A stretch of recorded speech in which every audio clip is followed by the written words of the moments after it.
Hi everyone, I hope you guys are keeping well. In this video, I'm going to share with you a question that many of you guys asked me in my channel, that when should I add flexion or forward bending exercises in my routine if I'm suffering from disc bulges or herniated disc. I'm going to share with you series of tips and exercises in this video that can help you to progress your routine and show you simply how you can actually progress and do the flexion exercises. If you've never been in this channel, my name is Bob. I'm a physical therapist, and the purpose of this channel is to help people like yourself with simple tips and exercise for quicker recovery. Make sure to subscribe my channel for my weekly update, and don't forget to press that like button. If you're suffering from disc bulges or herniated disc, many of you guys have been advised to avoid flexion exercises or bending forward movements from your GP or your therapist. And in this video, I'm going to explain for you why you should actually add flexion exercise into your routine. The first thing that I have to clear with you, it is almost impossible to avoid flexion movements if you're sitting or standing.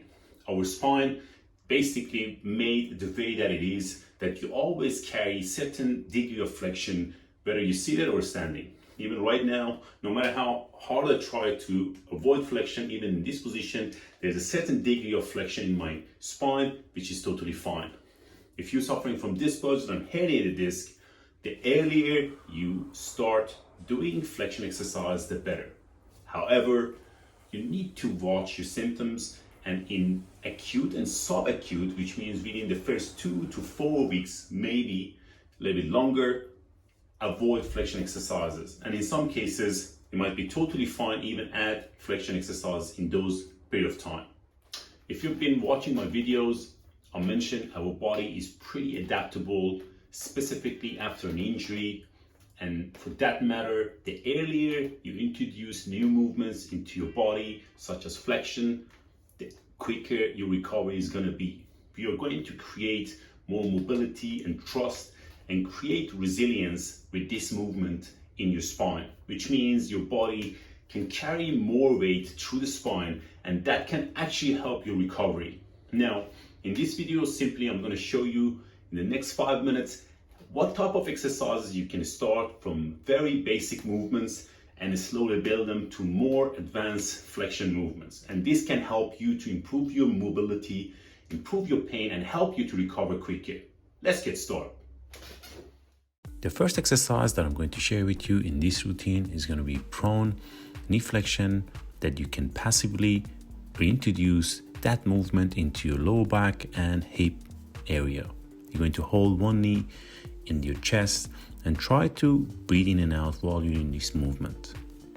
Gradually, you can progress this routine to basically holding your both knee down to your chest for a period of 15 to 20 seconds for 3 to 4 rounds through the day. You're going to practice this exercise 3 to 4 times in acute phase or subacute phase, and you can gradually progress it to a seated flexion. If you're not able to lie down on your back in acute phase, you can try the same movement in a standing position with the help of a chair. You're going to put one knee on top of the chair and try to gradually lean forward. The leaning forward position is not compulsory, and you can even holding your knee in that position and try to breathe in and out. Gradually, you will be able to progress your routine and slightly lean forward. You're going to practice this routine in acute or subacute phase of your movement and gradually progress it to the seated flexion. We are going to progress this routine to a seated flexion, which is a great movement in acute or subacute phase of your back pain that can give you a slight flexion movement. As you can see, I'm going gently down to the point that I feel comfortable, and I focus on my breathing in this position. You're going to try this exercise for 3 sets of 5 to 8 repetitions, 2 to 3 times through the day. The following progression is going to be the same seated flexion with more range, and you're going to touch your ankle gradually. And in this point of your rehabilitation, you will have more range and confidence with bending forward. You're going to breathe in and out while you're doing this exercise and try to focus on your range. Do not rush to this point of movement and progress gradually. following progression is going to be stand to seating position with bending forward and touching your ankle. This is the third progression of this routine, and whenever you find comfortable with the first 2 to 3 exercises, you're going to progress to this movement. This movement, it helps you to slowly build up the squat movement in your routine and gradually progress your flexion movements. You're going to try this exercise initially for 3 sets of 5 and progress it to 3 sets of 8. I hope you guys find this video helpful. If you have any question regarding disc bulges, lower back pain, or herniated disc, leave me comments underneath of this video and I would be more than happy to help. If you need further assistance, you can always book an online consultation with me and I would be happy to help you with more customized rehab plan that can help you to recover from your injury and help you to get you back on action.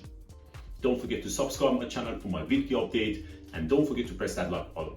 Until next week, all the best.